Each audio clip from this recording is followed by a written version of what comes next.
right, I'd like to call the City of Mount Vernon Council meeting for November 9, 2022 to order. The time is now 7:01. Would you please stand and join me in the Pledge of Allegiance? Pledge allegiance to the flag of the United States of America and to the republic for which it stands, one nation, under God, indivisible, with liberty and justice for all. Item C is our roll call of council members. I'll ask our clerk to please call the roll. Councilmember Beaton? Here. Councilmember Brocksmith? Here. Councilmember Correas? Here. Councilmember Hudson? Here. Councilmember Holst? Here. Councilmember Molnar? Here. Councilmember Morales? Here. Thank you very much. Under community comments, item 1 is review emails from the public. I'll ask if there are any emails to read. Peter Donovan. Thank you, Mayor. No, there are no emails tonight. All right, thank you. Item 2 under public comments is public comments of folks that might be joining us tonight. Is there any public comment tonight? All right, seeing none, we'll move on to our consent agenda. That's items A, B, and C. This is council meeting minutes, payroll checks, wire transfers, and claims. I move for the approval of the consent agenda. Second. Thank you. Motion by Mary, second by Iris. All those in favor, please say aye. Aye. Any opposed, same sign. Motion carries. Thank you. Under committee reports tonight, we have our Public Works and Library Committee report, and that's Councilmember Gary Molnar. Gary. Okay, we opened up the Public Works Library Committee meeting tonight at 6 o'clock, and after the approval of the October 12th, 22 minutes, we moved into our budget discussion. Doug gave us a quick update on our budget. First, he did a little quick report on pull tab gambling in our city and a request from a couple of the businesses to drop the tax on gross sales and move it to the net sales. After discussion, the city will do a little more research into this and report later. Then Aaron Cater talked to us about City Council having access to the city healthcare, but there need to be 5 members, including the mayor, that would have to sign on in order for us to move into that arena. There will be more presented at a later date. Next, we had Public Works Director Chris Phillips gave us a quick update on how the Commons project is going in downtown, and did the ramped aggregate pier work, began on November 1st and should finish up by the end of the month. Things are on schedule, and ground site work is in progress, and movement for relocation of fiber services and other utilities is underway. Then our librarian Isaac Huff gave us a few updates on fundraising for the library. And after that, we close the meeting at 6:55. All right. Thank you, Gary. Our public safety report, we're going to postpone that to our next council meeting for Councilmember Holst to be ready to do that. Item B tonight under reports is any council member comments. Any council member comments tonight? All right. Seeing none, we'll move on to Mayor's report.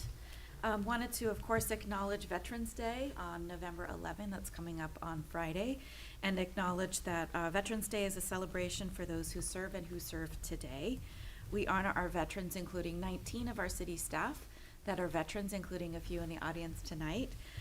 The practice of Veterans Day has its roots in what was called Armistice Day, and that was to honor the 11th hour of the 11th day of the 11th month at the end of World War I. And that was in 1918. In 1926, Congress passed a resolution, and what we know as Veterans Day today became a national holiday. It is very distinct from Memorial Day, when we honor those who have died in our service, and Veterans Day should be looked at as a giant celebration of the service and commitment of those individuals who have served in the U.S. military. So I want to just make an acknowledgement to that. And to my husband who is watching, also happy Marine Corps birthday tomorrow, which he will celebrate his 247th birthday, along with all our other Marines across the world. So, the Edgewater Veteran Appreciation event took place last Saturday at Edgewater Park. Volunteers that came out for that day had the opportunity to provide care and add decor to the 5 living World War I memorial elm trees that are in the park. They are part of a group of 54 memorial elm trees throughout the county dedicated to a World War I veteran in Skagit Valley. Saturday's volunteers learned local history from World War I, to the present. They helped protect, maintain, and decorate the memorial elms. They planted poppies and celebrated and honored our local veteran community. So I wanted to thank Rich Sundance, a veteran in our community who has done so much over the years to honor veterans, our Parks and Enrichment Services Department for putting on that event. So thank you for that.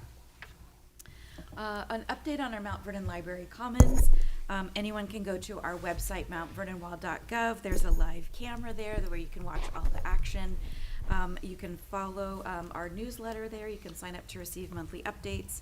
Just a couple of things, though, to update our public. In October, concrete was removed from the site and the ground was leveled. There was discovered a large abandoned fuel tank in the southwest corner of the property. It wasn't exactly a surprise. We thought we might find something from previous uses, so that's being mitigated. It has permits for that removal, and that will be coming along in November. We had utility companies on site. They were moving lines, relocating electricity, telecommunication, things like that around the site. In October and November, our GeoPier foundation work began. So if you come downtown, you'll see what looks kind of like a crane, but it's really a giant drill. And it's drilling these holes down into the ground. It's being filled with rock and then compacted. So they're called GeoPiers. And we're told tonight, we confirm, there's nearly 1,000 of those GeoPiers being installed on site. In November and December, our community is going to see a tower crane assembly that's going to begin to help with construction.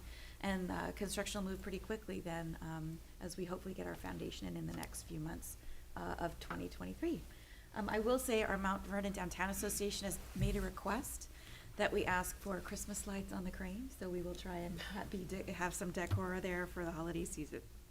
Again, just check out our website, mountvernon.gov, to see the live feed of construction.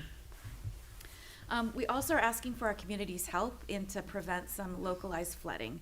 So as we've all observed, we're watching the leaves fall, enjoying those fall colors, but those can also pose an issue for some street flooding if the drains aren't cleared of those leaves. And of course, our public works staff does a great job with our street sweeper, but you can help us in that regard and help clear the drains in your area. You can also please do not blow leaves out onto the sidewalk or the street. That just, as you can imagine, compounds blocking drains. So please put your yard waste in a container to dispose of. And then just keep an eye out for us as we go through the season. It would help, especially when we get heavier rains, to just keep an eye out. If you see something flooding, you might be able to help clear that drain for us. And that's it for Mayor's report tonight. Item D is committee agenda requests. Is there any committee agenda requests from council? All right, moving right along then. We have no unfinished business. Tonight under new business, the first item is the approval of agreements from the Affordable Housing Tax Credit Grants, and Peter Donovan will present this item. Peter. Thank you, Mayor. Council, before you tonight is the never-before attempted quadruple play of agenda items. That's 4 agreements, 1 agenda item. It is about as edgy as municipal government gets. The 4 attached agreements are for distribution of the city's Washington State Affordable Housing Sales Tax Credit Grants. You know now why we call those 1406 grants. It's much easier to say. So council has previously approved these grant awards and each of these respective agencies. The agencies have reviewed and verbally agreed to the terms within these agreements. And so tonight's recommendation from staff is that council authorize the mayor to enter into these 4 separate agreements with Family Promise of Skagit Valley, Friendship House, Immigrant Resources and Immediate Support, and YouthNet, all for the purpose of providing services to the residents of Mount Vernon in exchange for a designated portion of the city's 1406 sales tax credit funding. All right, questions for Peter on this particular item or agreements? No, I'd just like to thank him for putting all 4 of them in one motion. We've discussed these a number of times, and this is precisely what council had given direction to, so appreciate you getting that done and getting those agreements in place. I'd like to make a motion that we authorize the mayor to enter into these 4 separate agreements. I would like to second, please. All right, thank you. Motion by Mary and a second by Iris. All those in favor, please say aye. Aye. Any opposed, same sign. Motion carries. Thank you. Thank you. Thank you. All right, items B and C tonight are actually kind of go together, I would say. It is a public hearing for our 2023 budget. It's also setting a 2023 property tax levy. If council would like, we'll go ahead and do the budget presentation, but the actions might be flipped. So we'll just go ahead and have Doug Valesky, our finance director, lead this off for the 2023 budget discussion. Doug? Thank you, Mayor, council members. I was gonna, after Mr. Donovan, I was gonna say I'd like to combine the next two into one too also, but. All right. So the city of Mount Vernon is required to hold a public hearing to discuss the 2023 proposed budget. Following a public hearing and discussion of the proposed budget, city council may then adopt the budget, which may be adopted prior to the beginning of the ensuing year. Last week, on November 2nd, the preliminary budget document with the mayor's submittal letter was made available to the public, which summarized the detailed information that was contained in the council's 2023 budget binders. The city budget has, as proposed, consists of 42 funds and supports 252 full-time and approximately 49 part-time employees. The total 2023 proposed budget for the city of Mount Vernon is $141,323,478, which is an 83.4% increase compared to the 2022 budget. This increase is due almost entirely to large capital projects with corresponding revenues and expenditures. Total governmental operating funds budgets for 2023 total $41,208,158, which is a 3.9% increase compared to 2022. The preliminary budget will continue to be adjusted per council's direction prior to the adoption with a detailed list of these adjustments. And with that, I'd like to present the 2023 preliminary budget for consideration.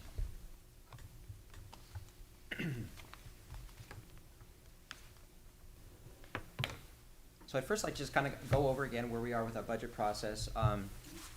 We started this whole process with a review of revenue estimates with council on September 28th. And then on October 12th, we presented the preliminary budget to council for review. And then ever since then, every week we've been meeting and discussing the budget. On October 26th, City Council did hold a public hearing for the 2022 revenue sources, which include consideration of possible increases in property tax revenues. And then let's see. Last week, the copies of the preliminary budget were made available to the public, and that's what we're holding the public meeting on tonight. And then after that, you may choose to adopt the budget. So the budget process is a group effort involving everybody in the city. It is a zero-based budget, which means every line item is justified, and we don't just get what we had last year. It involves employees working with their directors and discussing on what the goals and what the services that they want to provide, and to make sure that their budgets meet those goals. The mayor then meets with the directors and talks about all the budgets, their goals, and all the initiatives, and then we bring it forward to the council for discussion and approval. So, as we discussed the past several weeks, we do have one major challenge. Well, probably more than one, but one major challenge the city has, and that is our discretionary budget. So, discretionary budget is the items that the city has that we have some control over. Basically, is that include things like overtime, supplies, non-contracted professional services, and then contributions that would make to like the Friendship House, Gadget Senior Services, etc. And comparing that to non-discretionary funds, which are contractual agreements, salaries and benefits, intergovernmental services like the 911 Center and State Auditor's Office, debt service that the city is required to pay. And every year that discretionary budget gets lower and lower and lower. This year is down to 7.35%. With that, if we stay on the trend where we're at right now, we're looking at 2029 that we wouldn't have any discretionary budget, and we would have to be starting to make several cuts on with services, looking at cutting services to be able to sustain this budget. So it's just something that we've talked about and just wanted everybody to be aware of that. Doug, I apologize for interrupting. Could you go back one slide?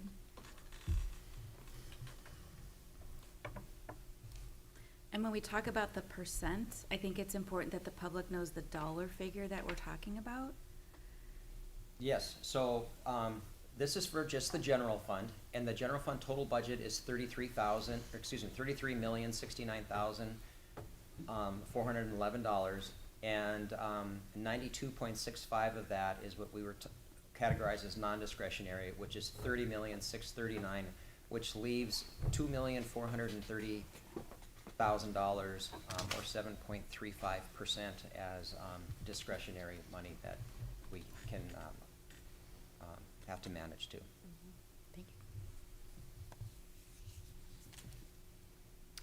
All right, so in the preliminary budget, the citywide budget, as I said, was $141,323,478. The governmental operating budget was $41,208,158, and the general fund balance used to balance the budget is $1.5 million. Our estimated general fund balance at December 31st of 2023 is right about $7.8 million, which is 22.8%. Including this operating funds, over 61%, or $25.2 million, is public safety and criminal justice. So police, fire, criminal justice, et cetera. That's where the majority of this budget goes. Then you can see in this pie chart that Parks and Enrichment Services and Streets Department and Development Services are about 6%, the library is about 4%, and then the rest of the departments make up the remaining.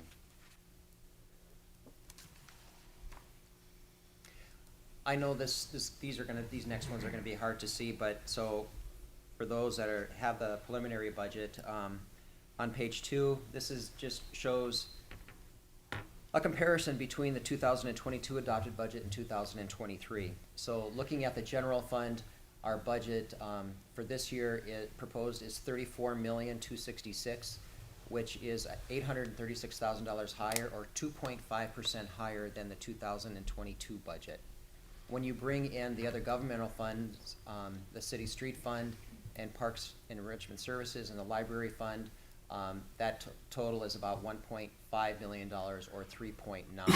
The bigger increases that you're seeing in the streets funds and even in the Parks and Enrichment Services are equipment and rental reserve, and then also a lot of the supplies and small equipment and stuff like that are increasing. So that's where we're seeing the biggest adjustments in there.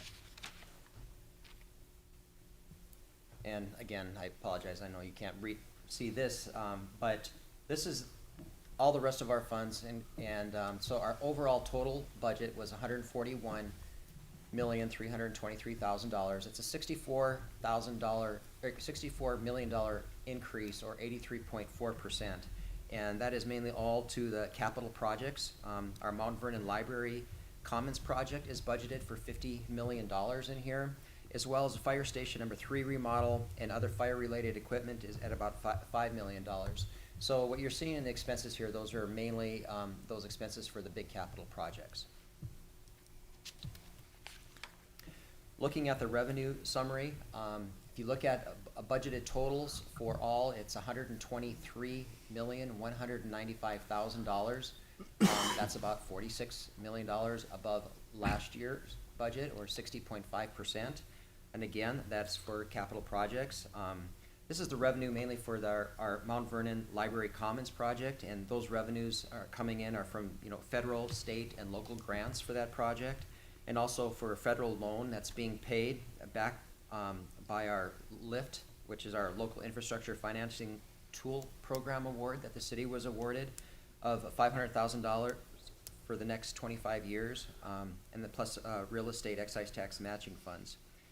And then also for funding for the fire station, the remodel, there was a bond that's included in there, and that's being repaid by the GEMT, or the Ground Emergency Medical Transport Revenue, which is basically a federal reimbursement for a portion of the ambulance billing.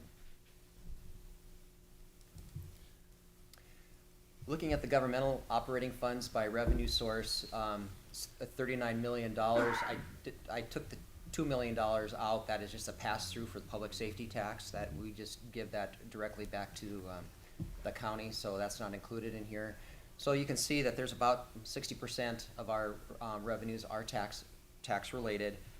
We have 50% for charges for services that include things such as permits and licensing.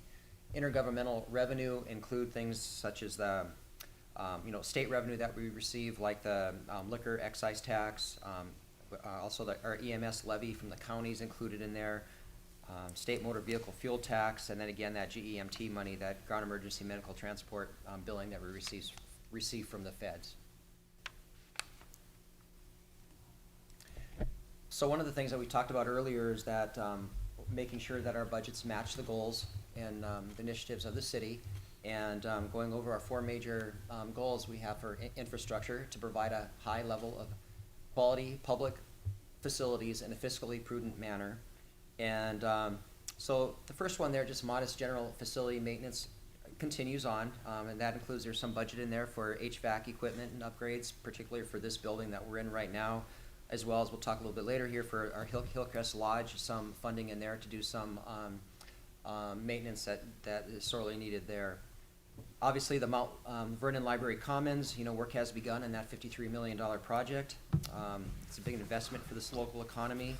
It includes the new city library, a community center, and a public parking structure with a mega electric vehicle charging floor.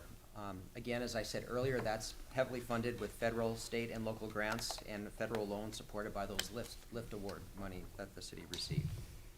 The Fire Station 3 renovation began, and as soon as that one's done, Fire Station 2 is going to begin with much needed repairs. And then lastly, the investment in our city streets by making improvements to projects for like the 30th Street, Riverside Drive, and then Hogue-LaVenture transportation projects. Our healthy neighborhoods, to create an action plan to address the health of our neighborhoods, including public safety, public health, environment, and appearance. Here, the integrated outreach services. This is Chief Kamek's program, and this will expand our single social work staff by 4 more. Licensed professionals, including 2 outreach specialists and 2 case managers. The Hillcrest Lodge improvements and new park programs. Director Berner and her staff have been expanding on many new and exciting programs for kids and adults alike. The new housing action plan work for adoption into the 2022 GMA docket. A good place for investment to maintain a strong, proactive position toward prosperity, to promote a vibrant business community, retain and recruit a talented workforce, a positive civic image, and establish the city as a good place for investment. Again, we have the Mount Vernon Libraries projects, with once completed, will greatly improve the local economy and expand businesses in the downtown area. We're investing or budgeted $380,000 for tourism grant awards to improve and expanding on our tourism promotion area. And then the city fiber optic system expansion planning, which currently serves 135 public entities and more than 200 businesses in Mount Vernon. 280 businesses in Mount Vernon. And then lastly, the operations, to achieve efficiencies and professional services to meet our community's expectations through innovative management and governance. Significant technology upgrades continue from 2020, and this is just to making sure that our city's information is safe and secure and highly functioning, while improving the city services. We also have a shift in service delivery after the post-COVID lessons. We had a lot learning there from to provide the city services in the most efficient way. And then the police reform impacts, just understanding and alleviating impacts of the police reform. So, what's all included in this is in the preliminary budget. So right now, the property tax, our property tax levy, the only thing that is increased in there is for new construction. And I'll talk about this later. That amount has changed with the new assessment that just came through, but it's in there at $38,327. This assumes sales tax just under the 2022 actuals. It does include the Mount Vernon Library Commons, the majority of the funding for the library, Mount Vernon Library Commons project, as well as the fire station number 3 remodel. It does have a new fund. It's the Fund 210, which is our limited term general obligation fire bond that we received this year. That's helping to pay for the remodel projects. And again, this bond is being paid for with those GEMT revenues that we receive. It also includes a second of 3 payments for a $1.4 million ladder truck replacement. This year we paid 40%, next year it's 20%, and then in 2024 we'll come with the remaining 40%. It includes 21 new vehicles and equipment replacement. There's a contribution to the Oasis Teen Shelter for $50,000. And then there's a 4% estimated vacancy savings, which is actually a decrease in the budget of $1.2 million. So we also, and then what else is included, we were talking about non-discretionary increase. Sorry, Doug. Mark had a question. Yes. Could you just bounce back to the last slide? I think it's important for folks to know that we've got the fire bond that we passed, or but that's not only gonna go to Station 2, or Station 3, that also goes to Station 2's remodel. Yes, that's for both 2 and 3. Right. I'm sorry. And do we have the cost estimates for 2 in this budget? You've mentioned 3 several times. We know that we passed a bond large enough to cover the remodels at 2 and 3, but we don't have the 2 in that capital improvements. No, we do not. The bond covers both. The revenues are there, but we don't have the budget for 2 in 2023. Okay. That'll probably be in 2024. We'll see how 23 goes. Yeah. If we can start on it, we will.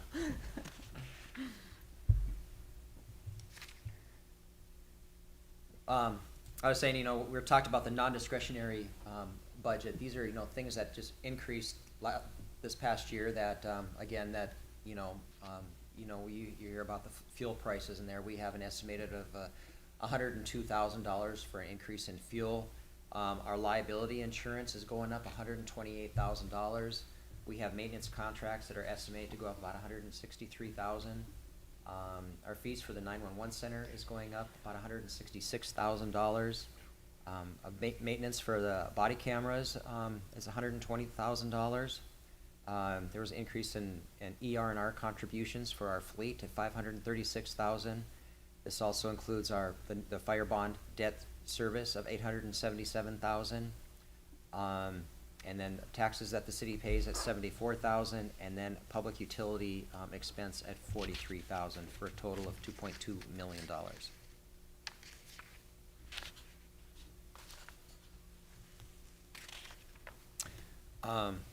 So what is not included, and again, this is from the preliminary budget, a 1% allowable property tax of $90,800, and I'll talk about that in a minute again here, but that's not included in the preliminary budget. As everybody is aware, the Mount Vernon Library Commons project right now has a shortfall of about $6.5 million.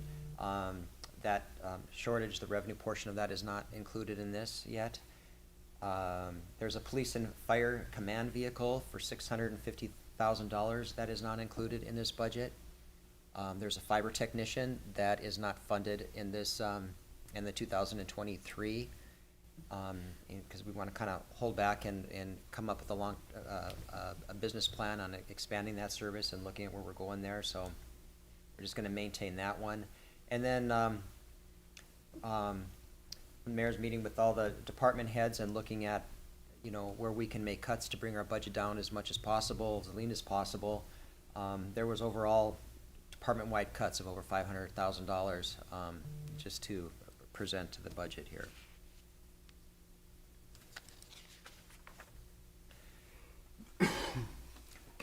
This budget does include 3 new FTE requests. One is for a senior planner for the Development Services Office, for additional support in the office and help with the timely processing of permitting and building plans. An accounting technician in finance for much needed support and backup for our accounts payable, utility billing, and cashiering functions. This position will also be responsible for managing the ambulance billing. And then a server administrator from our Information Services Department to support the growing IS server platform and technology growth in the city. We are eliminating out of the budget one position, and it's for the limited term IS implementation manager that was being supported by our ARPA, our American Rescue Plan Act funding. That position will be eliminated. It was a limited term, so that's not included in 2023. And then that, not to fund one of those fiber technicians. So major considerations, looking at our fiscal policy, we have to make sure that our budgets always meet our reserve goals. And right now, our fiscal policy for reserves is for the general fund to have at least maintain a balance of at least 15%. This budget is at 22.8%. And then parks, library, and streets, our policy is 10% up to 15%. And as you can see, we're at 10.4, 10.1, and then 14% for streets. So we are within our reserve goals.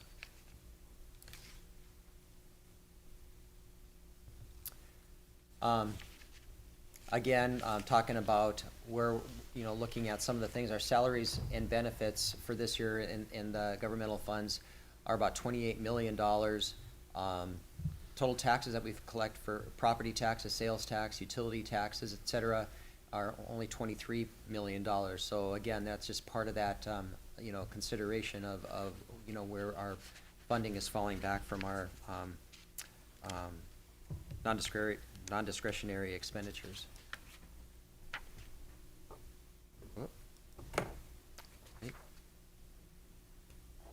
Okay, I wanted to talk a little bit about just have a discussion on our property taxes, where we are right now. So for the 2023 includes a levy rate decreasing. We have bank capacity of $864,272, and this is a buildup of the 1% allowed in previous years that has not been taken. It just moves into that bank capacity.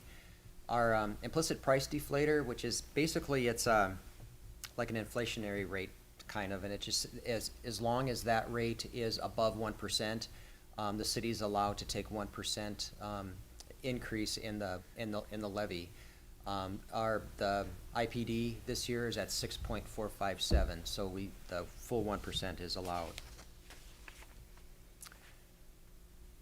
So we are at historical low levy rates. One thing I want to point out here, first of all, that has changed from the preliminary budget that was presented is the assessed value. Our assessed value, we just received a new assessment from the county, and it did go up a little over $11 million, which actually dropped our levy rate down just a little bit further. There was also new construction category that increased by 3,836. So that brought our new construction from 38,327 to 42,163.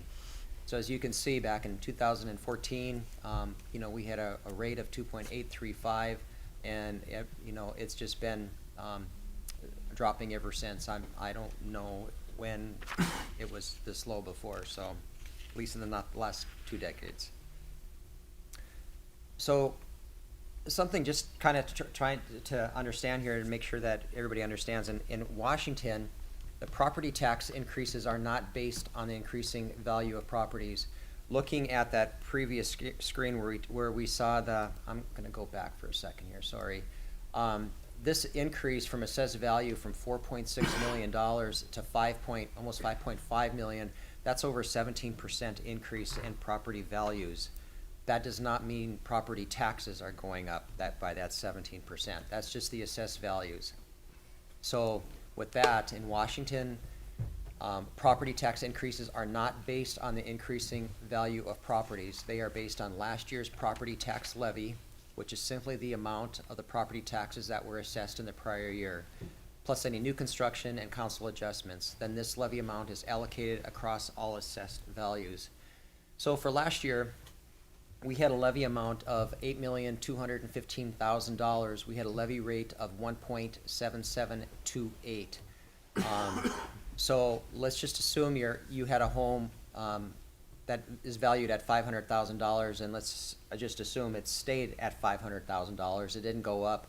What that does, since our levy is only going up, if let's say we increased it by 1%, our levy rate still drops to 1.53, so this homeowner, if they didn't have any increase in their value of their home, would actually be, they were paying $886 a year last year. This year they would be paying $764, so it'd be dropped by $121 annually. Let's just say that, and again, these are just scenarios, different scenarios. Let's say this home value increased 15%, so now you have this home that was $500,000. Now it went up 15%, so it's $575,000. Our rate has dropped, and yes, they're going to be. This is $1.53 per $1,000 of value. So since their value went up $75,000, even they're going to be picking up, some more of that. So their rate would go to $880 a year, which is about a $6 decrease from last year. And then just looking, I just threw some different examples out here. If we increase the levy by 2%, 3%, 5%, 7%, or even if we threw in the total bank capacity, which is the most the city or council could choose to increase the levy, that would be an $84 annual increase for this homeowner.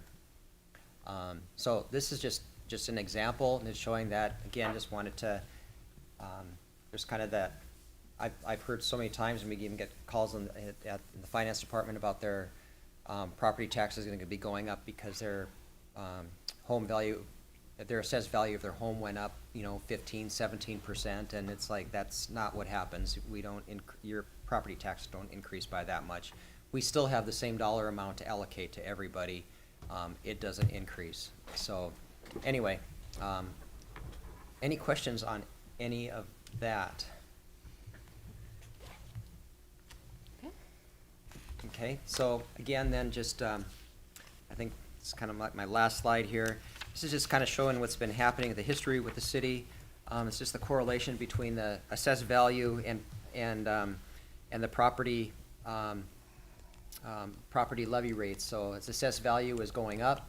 Our assessed levy rate is going down. So you can see there's big difference in there, and again, it's good to see that rate has decreased as such. So with that, we have a public hearing on the preliminary budget and talk about any adjustments or the levy and go from there.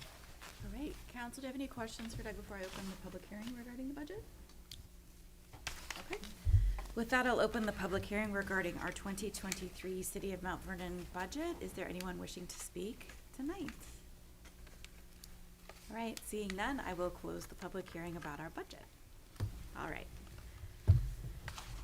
Council, where do you want to start, Doug? You want to start if there's any adjustments to the expenses? So there has been a few adjustments that were made to the preliminary budget that I just wanted to go over with council.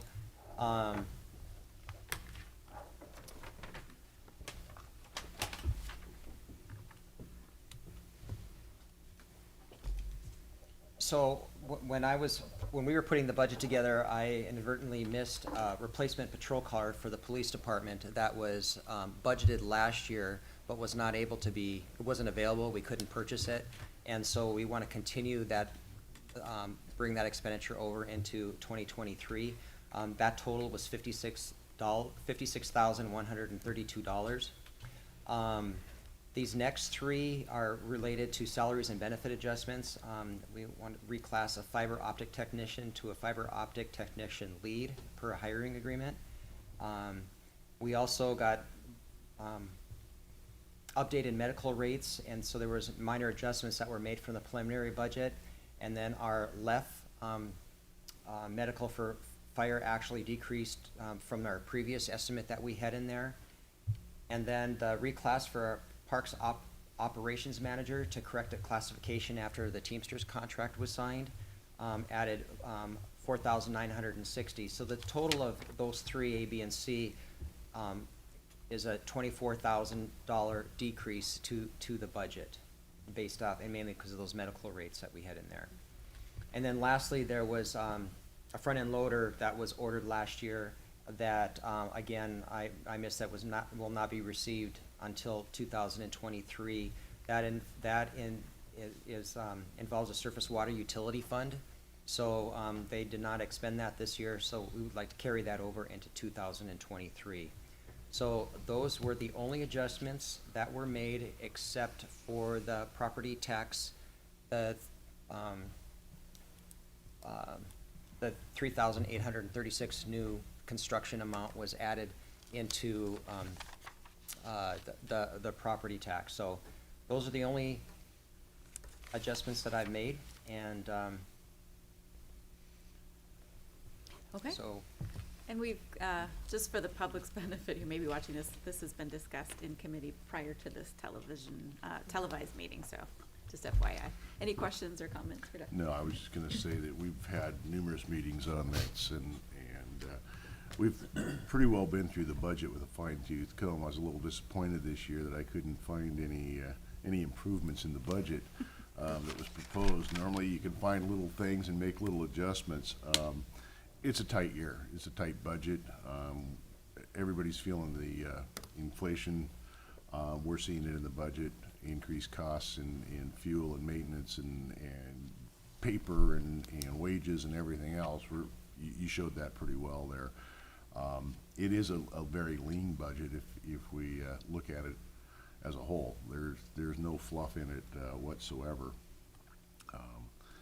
So I think that the mayor and staff did a very good job of presenting a lean budget to this council this year. Like I said, I was a little bit disappointed I couldn't find anything in there. Because normally you can find a couple $100,000 here or there, and it just wasn't there. I'll stick something in next year for that. Thanks, that'd make me feel a lot better. No, I'm just, like I said, I think staff and council staff and the mayor did a great job putting this together. It's obvious, the mayor asked staff to go back and cut $500,000 out of the budget. We're looking at using $1.5 million worth of fund balance. That's not a sustainable budget. We can't continue to do that year after year. And I think we'll have to take some actions to compensate for that. We don't need the whole thing now because we don't have a crystal ball. We can't look into the future and see, what's our economy going to do? Are we actually going to see a decrease in sales tax revenue, or is it going to stay the same? We don't know. We can only base our information on what we receive. And if I understand correctly, the projections now are that sales tax revenues are going to go down. That came out of the state, I think a couple of days ago. 35% decrease. Is that what I heard? I don't know. I can't say I heard that. So. Okay. I was in another city council meeting last night, and that's what I had heard, is Oh. that they were projecting a 35% decrease over the next couple of years. So, I think that, like I said, as far as the budget's concerned, I think it's a solid budget. Yeah, it looks a lot like there's a lot of inflation in there. We're building a libraries commons project. We're doing some capital projects on fire stations. Those are already budgeted. We've already found revenue sources for those. It's not like we have to raise taxes to pay for those those two things or three things. Those were funded items. So the vehicles that you talked about that carry over from last year, that really has no impact on the budget. Right. We didn't expend the money last year. The money's still there. We just carry the dollars forward, and we carry the vehicles forward. We needed them last year. We probably need them more this year than we did last year because they just have wear and tear on them. So my 2 cents is that I think the budget's solid, and I think it should be adopted. However, I don't think we can adopt it yet. I think we have to have another hearing prior to adopting this one. Not not saying we can't adopt it tonight. I think there's another agenda item that we have to address before we can adopt this budget. Okay. Any other questions from council as far as the expenses or changes that from the printed preliminary budget, I guess? Okay. Any questions on then the revenue portions? And this is where we kind of have to flip-flop items. So would you prefer to make a decision on the levy before we adopt the budget? I think technically we need to make a decision on the levy before we can adopt a budget, because we have to know what our revenues are going to be prior to adopting a budget. Okay. So Doug, do you have other slides on the actual property tax levy, or is? I do not. Okay, all right. Why don't we just, if there's no questions on the budget itself, why don't we just table that item for the moment? We can move into the 2023 property tax levy discussion. Doug has presented it for you, but we have other slides we can go back to, but invite discussion from council on the levy. So we've talked about our use of fund balance. We've talked about how the budget isn't sustainable at this point in time. I mean, we could get by for a little bit, but we can't continue this type of a budgeting process where we're using fund balance to, especially $1.5 million of fund balance to balance the budget. We've got sales tax revenues that we're projecting to come in less. We're seeing the revenues, or excuse me, we're seeing our expenses go through the roof, quite frankly. Just wages alone, I think we're additional for 2023 is over $600,000. We have costs involved with maintenance of equipment. Oh my gosh, fuel for our vehicles, asphalt to patch the roads. All of these things have gone up over the course of the last year. When you're looking at an inflation rate of about 9%, it's hard to keep up with that without adjusting your revenues at some point in time. Council's had several discussions about our sales tax revenue. There's pluses and minuses. When we look at the increase in property values, we see how that levy rate drops down, and actually property taxes can drop down because of that increase, and it's spread out over a broader section of the population or properties. However, that doesn't increase our revenues at all. I think we've experienced roughly a 9% increase in just overall costs, maybe greater than that. But just in labor adjustments and the cost of just operating the city.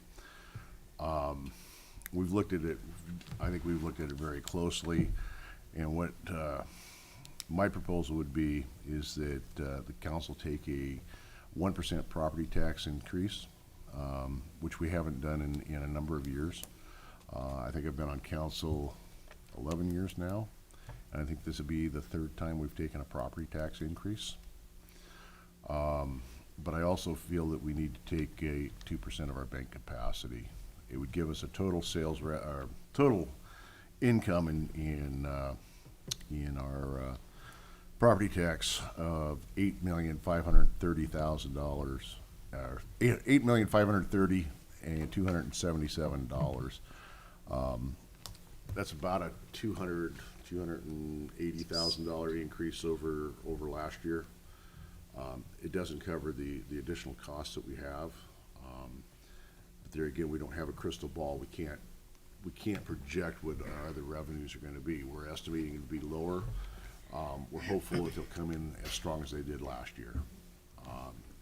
We wouldn't have to use as much fund balance. So I think that it would be responsible for council to accept my proposal of 1% property tax increase plus taking 2% of our bank capacity.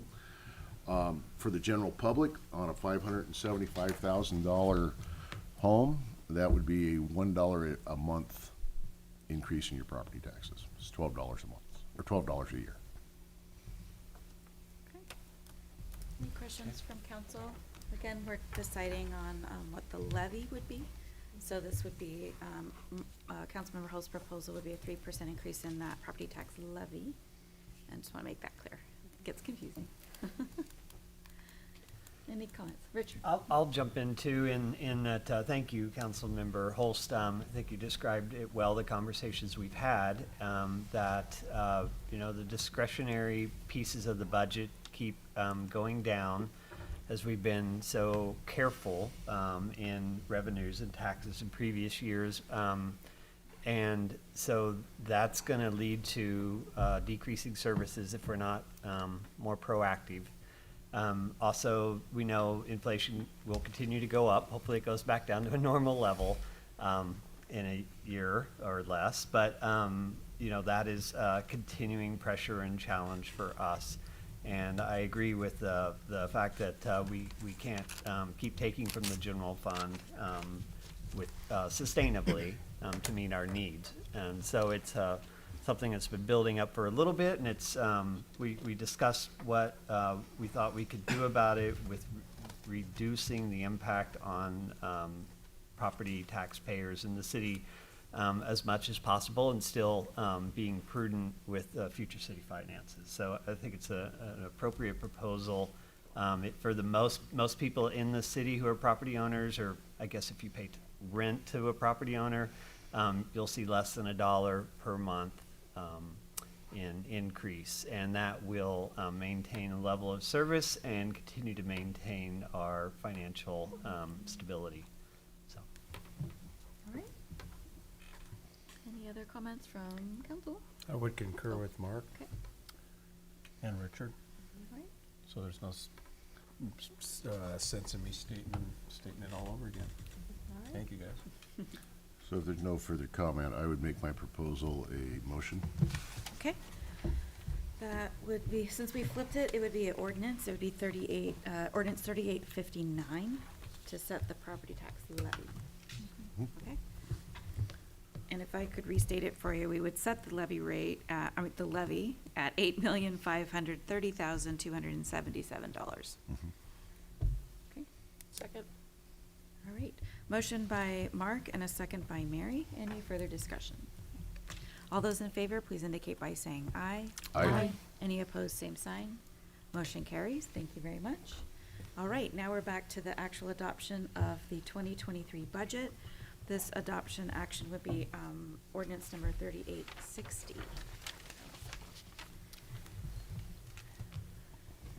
So just so the public knows, we did have a discussion on what our different options were with the levy rate, setting our levy rate.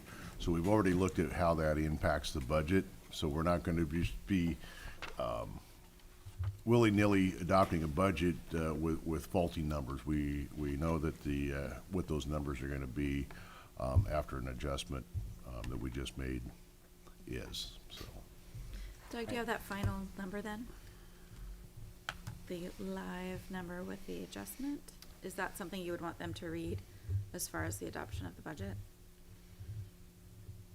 really, the only thing that changes is the amount of fund balance that we're using. Right. How would you like them I to think phrase to it? approve the preliminary budget with the adjustments that we've made. Perfect.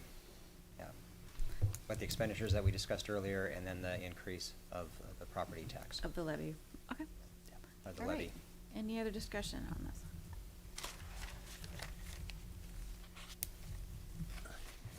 I'll move the adoption of the budget as adjusted with the corrections for the vehicles, the labor, and our Second. tax revenue. All right, motion by Mark, is that clerk, we've got all that down? All right, motion by Mark and a second by Gary. Any other comment? All right, all those in favor, please say aye. Aye. Any opposed, same sign. Motion carries. Thank you. We have a 2023 budget. Thank you, Wanna- Mayor. Thank you, council members. Thank you Happy very much. birthday. Thank you, Doug.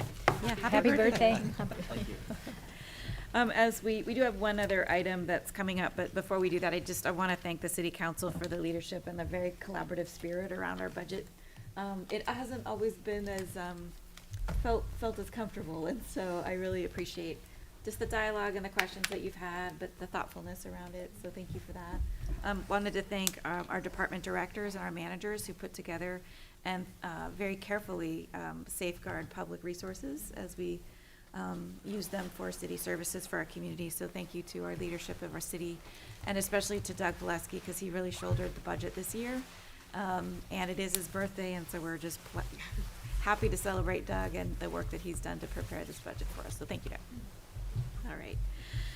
Item D is another agenda item to cancel the regular city council meeting for November 22. That's the week of Thanksgiving. And so I'm hoping that council would be willing to do that. It's not that we're not going to finish our work before the end of the year, but as you know, sometimes those dates get they float around a little bit. So we'll absolutely meet next week in our Development Services Committee. We'll more than likely ask you to meet on the 5th Wednesday, and then probably one other meeting in December, but so that's the agenda request, if council would be so kind to take action on that. I'll move that we cancel our November 22nd meeting. All right, thank you. Motion by Mary and a second by Iris. All those in favor, please say aye. Aye. Any opposed, same sign. Motion carries. Thank you. Thank you for that. We have completed our regularly scheduled agenda items. I'll ask our city attorney if there is a need for an executive session.